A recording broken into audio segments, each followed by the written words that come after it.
Hej og velkommen til CC-podcasten. Vi er valgt at komme tilbage nu i stærke opstillinger. Vi har fået jeg har fået en ny vært med, en medvært, der hedder Sten Poulsen. Og ham vil egentlig ikke ordet over til, at så kan han få lov til at lige at introducere sig selv. Jo, mange tak. Mange tak, Sten. Jo, det er Sten Poulsen, og jeg er 32 år gammel. Tidligere cykelmekaniker for nogle af amatørholdene i Danmark, blandt andet U23-holdet.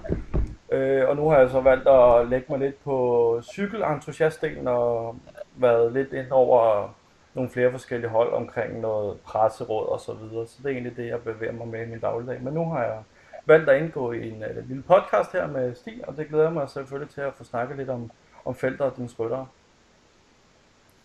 Det lyder rigtig godt, og jeg glæder mig også til samarbejdet. Jeg tror kun, det kan blive bedre, end det var før. Det er lidt kedeligt at sidde alene og snakke i mikrofonen. Ja, så er det lidt sjovt at være to. Så er der også flere delte meninger. Ja, nemlig. Så kan jeg ikke se. Jeg er god til at blive enig med mig selv, nemlig. Jamen, det er altid nemt. Ja. Men vi har valgt her, vi har egentlig stillet et spørgsmål ind på vores CC hjemmeside, podcastens hjemmeside, med hvordan, eller om der var nogen, der havde nogle spørgsmål, vi kunne prøve at besvare i podcasten. Og det har vi så valgt at tage et enkelt emne op nu her, der er meget up to date, og det er transfervinduet, som åbner nu her om kort tid. Og det åbner her efter Tour de France, og så vil vi egentlig prøve at gennemgå det. Er du med på den, Sten? Den er jeg med på. Lad os gå i gang. Ja, jeg har egentlig tænkt mig at starte med Aegon Philips. De har et stærkt hold, og de mister så 4 rytter nu. Jeg tror, der er en, der går på pension, og 3 vil væk. Blandt andet en rytter som Alexander Magnussen. Han vil gerne ud og opleve verden og prøve noget andet. Ja. Så hvor tror du, han går hen? Det er et godt spørgsmål. Altså, vi har jo set, nu har der jo både været et managerskift på Faema for eksempel, og det lyder lidt som om, at de vil til at bygge op efter Weisse har forladt skuden, at de simpelthen vil bygge op omkring noget etapeløbshold i stedet for. Der kunne Magnussen være spændende, især nu, når de ikke har nogen kaptajn på selve Faema i forhold til etapeløbene i hvert fald. Så der kunne Magnussen måske være et specielt emne. Muligvis også Santander kunne også være et spændende mulighed. De mangler også lidt rytter, og de har før vist interesse i bjergrytterne og været langt med fremme i hvert fald, når det handler om ungdom og climbers osv. Så jeg tror, at Magnussen også vil være et rigtig godt bud der på at komme til Santander. Jeg har i hvert fald hørt nogle rygter om, at hos Aragon skulle han have tilbudt en del kaptajnrolle, men han føler sig stadig låst, og derfor vil han gerne væk. Så det er i hvert fald den grund, jeg har hørt for en kilde. Men jeg ved ikke, om du har noget andet, Stig. Hvad tror du, hvor tror du, han kunne søge græsgang hen? Nå, men nu ved jeg, at han har været ved Faema før, og var glad for det, har jeg hørt. Og det, jeg tror, det kunne være det, han søger hen igen ved, men om opbakningen er god nok til, at han kan få nogle gode resultater i en Grand Tour, det tror jeg ikke, det er det. Der skal de bygge lidt på, men det lyder til, at nye manager, han gerne vil satse lidt mere på den stil. Jeg tror i hvert fald, det er vigtigt, at Magnussen han står koldt vand i blodet, inden han vælger hold, fordi det handler selvfølgelig også, som du selv siger, Stig, om at have et hold, der er bygget op omkring det, og nu er jeg gået lidt rygter om, at Magnussen der kan godt kunne tænke sig en kaptajnrolle eller 2 for næste sæson af, så er det jo selvfølgelig essentielt, at holdet også er til det i forhold til det, så det tror jeg er en god pointe, du har der. Men lige for at slutte lidt af med Magnussen, Santander, hvordan ser du mulighederne derhen? De har jo før vist stor interesse i bjergrytterne også. Ja, det er rigtigt. Jeg synes generelt, at de har altid haft et godt Grand Tour-hold, selvom rytterne ikke er de stærkeste, og det ikke er det mest sådan prangende hold, men de er altid godt med, synes jeg.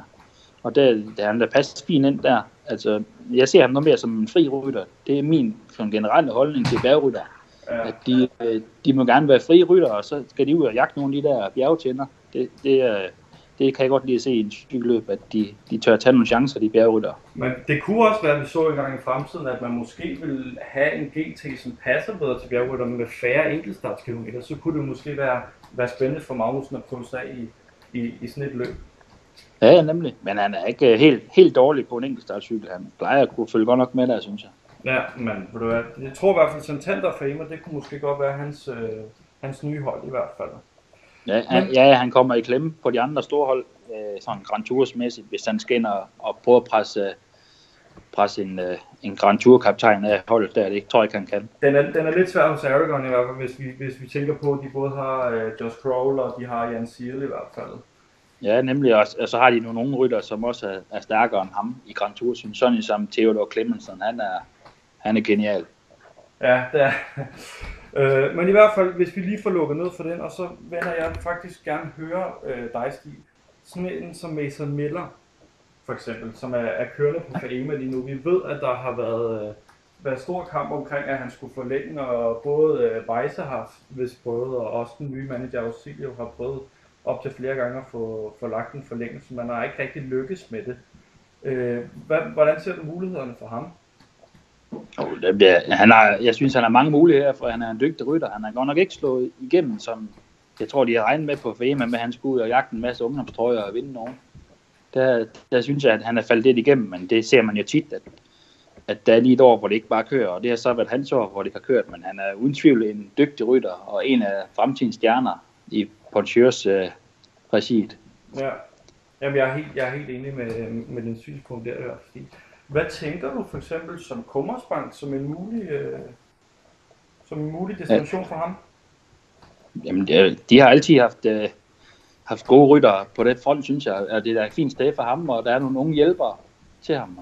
Men jeg tror, at de vil sælge en rytter som Løve Vestermann, tror jeg, de gerne vil have med Commerzbank. Det var sådan en rytter, de skulle beholde, men så er der en Jens Pedersen, og der er nogle gode unge ryttere, som lige er den tand under ham, som vil kunne hjælpe ham i de løb af Ardennerne og sådan noget. Og det er faktisk sjovt, Stig, at du lige præcis nævner Ludwig Westermann, for han har jo lige pt. Lejet ud til Faema.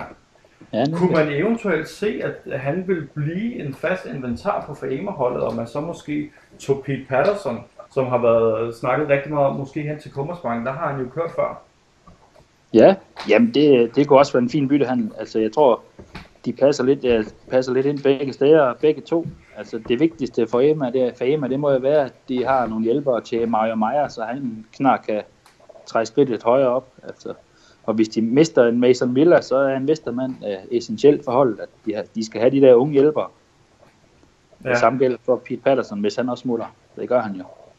Ja, det må vi gå ud fra i hvert fald, hvad de udtalelser, der har været. Han har ikke lydet synderligt glad for den nye ledelse i hvert fald. Nej.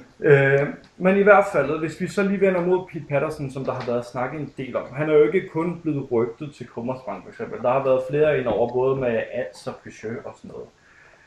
For at vende lidt tilbage til de tidligere spørgsmål, bare lige for at uddybe det lidt, Stig. Hvor tror du sådan, det vil være mest, hvis man skulle se Pete Patterson i stedet, hvad vil så være smartest for ham? Men Pete Patterson, han passer ind mange steder, altså han kan køre de fleste løb. Det eneste han ikke kan, det er vel at køre på de der skide brosten. Så ja, han vil passe ind på mange hold, og det kan da godt være et hold som Ansteleit eller Team Peugeot, eller ja, Faema er vel næsten med det bedste sted for ham, synes jeg, men der skal han jo væk fra. Ja. Så der er mange muligheder, altså han passer ind på de fleste hold, selv et hold som Santander kunne være et fint hold for ham, altså hvor han kan få lov til at køre sine egne chancer. Ja. Og nu når vi allerede er i Faema-verdenen, det bliver meget dem vi snakker om, men det er også dem som har været rigtig meget fremme her på det sidste. Vi har jo også set en af deres helt store stjerner, Rémi Lemaire, været ude og lufte tanken om, at han gerne vil nogle andre steder hen. Hvordan ser du mulighederne for det også? Jo, men jeg synes ikke, der er så mange muligheder for ham faktisk, at det bedste setup for ham, det er på Faema, og sådan er det. Og det er der, han har de bedste hjælpere. Men hvis han skal andre steder hen, så synes jeg, han skal finde steder hen, hvor han kan blive det største stjerne på holdet. Et hold, nu snakker vi stadigvæk om de samme hold, men det er jo Santander igen. Altså hvis de har nogle unge rytter, som egentlig har kontrakt udløb nu, og hvis de kan holde på Hans Ingham og Jeremy Hoxie og Royal Giles, og så hvis de kan få frontfiguren i Rémi, så tror jeg, at de kan gå hen og blive rigtig farlige på den front. Det er selvfølgelig en forudsætning, at de får forlænget med dem, de har lige nu. Ellers er der reelt set kun Giles til at hjælpe ham. Ja, men jeg har hørt i kanterne på sådan nogle fortogscaféer rundt omkring i Frankrig, at der er, at Santander, de har budt på ham. Men de har vist skambudt, de har underbudt lidt på ham, så Faemas nye manager og ledelsen, de er ikke tilfredse med det bud, så jeg tror ikke, han ryger den vej. Så skal de i hvert fald steppe op. Men man kan også sige, og man kan jo så også tale om at vente om på den anden side og sige, Stig, tror du, at han er en mand, som måske har ramt toppen og er på vej nedad? Ja, det har han. Altså, han er jo ikke, jeg synes ikke, han har været så stærk i år. Der er nogle ryttere, som er lige så gode som ham, med en Fejs van Rompuy. Han er vel klart fælles bedste sprinter lige nu. Og der er en Lund, som også er på det niveau. Der er mange på det niveau, synes jeg. Og med det sæt hjælper, han har nu på Faema, så har han måske skuffet lidt i år. Ja. Sådan er det. Og nu har han også delt lidt med de unge, kan man sige. Så jeg ved ikke, om det måske også kunne være lidt, der ligger i Remis tanker, at han vil ud og være helt alene kaptajn. Jamen det tror jeg, det er en bedste, altså en som Rasmus de Jong, han er jo vel ikke på niveau, men på vej over det niveau, som Remy han havde, dengang han var på toppen. Så måske har han overhældt ham, og så kan det godt være det bedste til at komme videre, og det lyder det til, han gerne vil. Så lige nok. Må vi håbe, han finder et sted hen. Hvis vi nu også lige vender øjnene lidt mod diverse Twitter-opslag, der er jo en del heroppe til transfervinduet og så videre. Så har vi jo set Mark Delight, manager på ANS-mandskabet, være ude og sige, at han godt kunne tænke sig en ny GT-kaptajn. Hvordan ser du muligheden der? Det kunne eventuelt igen være sådan en som Magnussen. Nu ved jeg godt, at han er bjergrytter, men som du selv siger, han kører en ganske hæderlig enkeltstart. Kunne det også, for at vende lidt tilbage til Magnussen, kunne det også være en destination for ham, nu når Mark Delight selv har været ude og lufte tankerne? Det kunne det absolut. Altså, der er ikke så mange GT-kaptajner ledige på markedet, så Ans, han skal jo gå efter dem, der er, og det er blandt andet Magnussen, men der er også en Pierre Monfort, måske kunne han gå efter, som også er i den alder. Og det er en mulighed også at gå efter det. Men Magnussen, han vil væk, og mange vil gerne derhen og have fingrene i ham, for han er jo en dygtig rytter, som gerne vil prøve noget andet. Men lige nu har Mark jo også ham, Thomas Lemieux, på holdet. Ja. Men han har også, som Mark selv har, været ude på Twitter og luftet tankerne, som sagt. Hvordan tror du, han ender, når vi engang lukker transfervinduet ned? Bliver han på Ans, eller kommer han videre? Jeg tror, at ham, der kan tøjle Thomas Lemieux bedst, det er vel Mark Delight. Jeg synes, at han har været jo en ung gut, der var hurtig i munden og fart hurtigt op i temperamentet. Og Delight, han fik åbenbart tøjle ham lidt på plads og fik styr på den unge gut, og det virker til, at han kører bedst på det hold. Jeg kan ikke se andre hold. Så skulle det være Faema, som søger en etabløbsrytter, som man går ind til. Jeg kan ikke se andre steder, hvor han kan gå ind og få en vigtigere rolle, end han har nu på Ans Delight. Nej, okay, super. Jeg er faktisk fuldstændig enig, og man kan også sige, hvis vi nu, det er lidt svært at komme udenom, det må vi være ærligt indrømme, men en Kuno Østerlund, han har jo været utrolig meget fremme på det seneste, og det er jo ikke noget nyt i sig selv, kan man sige. Men hvordan tror du, Theo administrerer ham? Altså går han ind og siger, nu bliver du til din kontrakt, den udløber, eller vil man forsøge at sælge ham? Jeg tror gerne, Theo har været med ham, for at være helt ærlig. Han har været ude i medierne nogle gange nu og presse sig enten til en bedre kontrakt eller til et skifte, og det er lykkes for ham hver gang. Det var også den måde, han kom til Theos hold på Agon. Det var jo ved at presse sig selv væk fra, var det Serti-post dengang.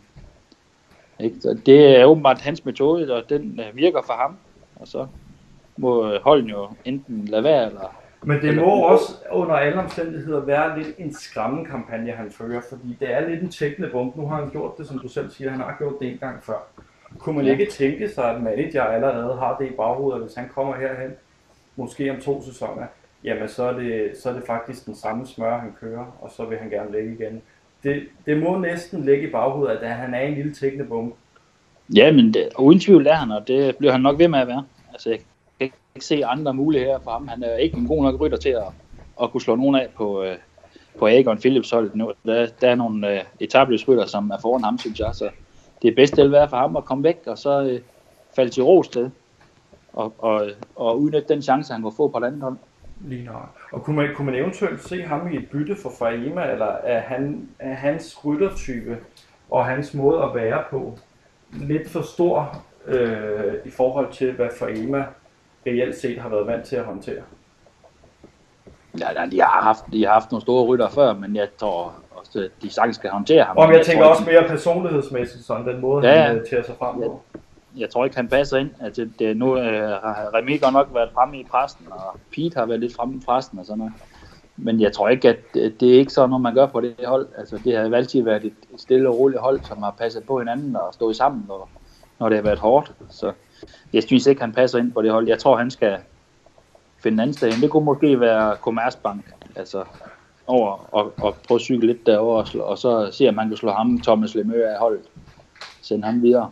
Og Stig, jeg vil faktisk rigtig meget gerne høre dit syn på det her managerskifte, som der er sket på Faema. Ausilio og hans sportsdirektør Dino har jo godt nok været ude og sige, at de gerne vil køre det videre i en vejsånd. Men tror du simpelthen på de rygter, der siger, at nu skal det være et etapeløbshold? Er det ikke en meget stor omvæltning at lave lige pludselig? Jo. Altså jeg ved også, at Weiss han meldte også det, at han godt kunne tænke sig at prøve at satse lidt bredere på det. Og det indså han hurtigt. Det var nærmest umuligt. Altså, de satte alligevel på så mange fronter. At de så vil til at satse på det hele, det kan selvfølgelig godt lade sig gøre, men så splitter man holdet lidt op. De har altid haft nogle stærke klassikere sat op, og så er de udvidet lidt på de sprinter. Og så tror jeg, at det er sådan, det kører. Og så skal man slå lidt ned på de andre ting, og så satse lidt mere på det andet. Det kan selvfølgelig også lade sig gøre. Fordi man kunne jo eventuelt se Remy Lemaire være den første spydspids til at gå ud og sige, nu vil jeg gerne et andet sted hen, fordi de satte nogle andre steder. Kunne det ikke være, at man så sådan, at de ryger en efter en? Kunne det eventuelt være derfor, at Remy han gerne vil videre? Ja, det kan det sagtens. Altså, de kan heller ikke blive ved. Der er jo der er en 3-4 rytter, som egentlig booster ham i nakken, som også gerne vil have de kaptajnroller. Og de... Ja, en Simon Skibby for eksempel lægger vel ret lunt i svingen til at overtage noget af hans arbejde. Og ham, grønlænderen Rocky Uno, han er også stærk, synes jeg. Det er 2 rigtig gode rytter, de har til at ligge i venteposition. Altså, de burde være klar næste år allerede til at byde ind. Yes. Jeg har også noget andet, jeg lige har fået ind her på en besked omkring Allegro. Ja. Den store bikerytter, som gerne vil væk fra Barclays. Er det sandt, eller er det en anden? Hvad tror du, Stig? Den er svær. Det har jeg ikke hørt noget om, men jeg tror han vil væk. Jeg tror han vil prøve noget andet. Og måske hvis nu det lykkes for Commerzbank og for Mason Miller fanget derover, så vil de, hvis de kunne få ham lukket ind også, så er det begyndt at være et stærkt bakkesetup, de kunne få banket op der med en rigtig rutineret mand på den front der. Så du kunne sagtens godt se ham væk fra Barclays-mandskaber? Ja, det synes jeg. Ja. Det synes jeg. Vi har også set for nylig, for lige at tale om noget, der allerede er sket, Stig, så har vi jo set Aragon der ude og hente en ny sprinter. En ung en af slagsen. Ja. Og det er jo lidt usædvanligt for en mand som Theo Janis at gå ud og lave den foretagende. Man har jo hellere set, at han vil hente en etapeløbsrytter. Det har han selvfølgelig også gjort i forhold til, at han har fået en luxemburgsk holdkammerat til Jan Side. Men kunne man eventuelt se, at han går på Barclays-vejen og så prøver at brede sig lidt mere på mandskabet? Simpelthen gør sig bredere? Ja, men så ved jeg ikke, hvad de skal satse på. Jeg tror ikke, at en rytter, hvis nu man siger i teorien, at Remy skulle en tur til Agon, så tror jeg ikke, at en rytter som Jan Siel, han er klar til at dele en kaptajnrolle med en sprinter. Det vil ødelægge hele setupet. Man ser jo heller ikke på andre hold, der kører ren GT, at de så lige pludselig satser på en sprinter. At det er en dårlig kombination at have 2 kaptajner på den måde. Så skal det være en etabløs kaptajn og en bjergkaptajn eller noget. Så kan det godt lade sig gøre. Her der vil det bare ødelægge harmonien på holdet. Altså, så skal han jo tage en enkelt startsrytter af holdet og så satse på en sprinter lige pludselig. Så mister de noget på tidskørslen, hvis der er en holdtidskørsel og så videre. Så kan man hele tiden finde på at bygge på. Så jeg tror ikke, at jeg ved ikke, hvorfor han henter en sprinter, må jeg ærligt om. Det er du lidt uforstående overfor. Ja, meget. Ja. Meget. Men hvis nu et hold, vi slet ikke har snakket om, bare lige for at vente en gang, så til postmandskabet. Altså, yes. De har jo, det er jo ikke, der skal jo ikke lægge fingre imellem, det er jo et af topholdene, det andet kan man jo ikke rigtig sige om det. Hvordan ser du deres transfervindue? Nu mistede de jo en del ryttere. Hvordan ser du på deres transfer? Jamen, jeg ved ikke, ham Johnson, jeg ved ikke, hvad han går efter. Så henter de, var det ham Korpi ind, en bjergrytter og satser lidt mere på den vej. Men han er selvfølgelig også en god hjælper til en Pat Mac, som er Sertifos. Det er vel ham, der gør, at de er så højt på listen med over. Men lige nu står de jo reelt til at miste blandt andet Pierre Monfort, som vi vendte tidligere, og så Peter Kontegan. Og det er jo to bjergrytter i næsten deres bedste alder, kan man godt sige. Ja. Så det må alt andet for sådan en storhold som Sertifos, det må jo være en svækkelse. Men de kan kun komme svækket ud, hvis de to smutter. Altså, der er ikke rigtig andre på det niveau. Altså, så er der en Anders Tesbjerg, de kan hente, for eksempel. Eller Alexander Magnussen, som vi har valgt før os. Ja, og der er også ham, Ding Heisel, ham fra Malaysia, han kommer fra. Han bliver også kontraktfri, så der er nogle stærke rytter, han kan hente på den front, hvis det er sådan, at de vil prøve noget andet. Det kan jo være, at de to, at Kontagon og Monfort, de er gerne vil prøve noget nyt, og så ligesom andre rytter, så må de jo have en luftforandring. Nøjagtigt. Og jeg har også stående herinde faktisk, at der er noget Peugeot, for lige at vende dem til allersidst, inden vi slutter af her. Noget Chris Francis for Pete Patterson har der været lidt rygter omkring. Hvordan ser du det? Det ser jeg som en, det er en stærk mulighed. Altså, hvis Ema, de mister ham lejegutten Louis Westermann, og de mister Pete Patterson, og de mister Miller, så har de mistet 3, og så en Chris Francis, så vil det passe rigtig godt ind, og ham, Maja, han skal jo trods alt have nogle hjælpere for at kunne levere i Ardennerne. Ja. Så for Ema, det vil være et godt sted for ham at komme ind, og jeg kan ikke huske, om han er U25 rytter endnu, eller så kan han jo gå direkte efter ungdomsspillere helt alene der. Men så tror jeg også, vi har været det meste omkring efterhånden. Jeg ved ikke, om du har nogle indvendinger eller noget, du gerne har lyst til at forvente, inden vi får lukket af her? Nej. Det har jeg faktisk. Nej. Fantastisk. Men så fik jeg også vendt det hele, tror jeg. Og som sagt til jer rytter, I bare bliver ved med at stille spørgsmål. Det er nok ikke den sidste podcast, der er kommet ud af mig og Stig. Så det er bare at blive ved med at stille nogle spørgsmål, og så vil vi gøre vores bedste på at besvare dem selvfølgelig. Jeps. Det var dejligt at være tilbage, og så må vi jo bare bevæge. Vi kan kun blive bedre, end vi er nu, og så må vi se, hvordan det går. Yes. Men jeg siger i hvert fald tak for en behagelig samtale med Stig, og så håber jeg, at I har fået noget ud af det derude, og konstruktiv feedback, det er selvfølgelig mere end velkommen. Yes. Kan I have det godt? Godt. Hej.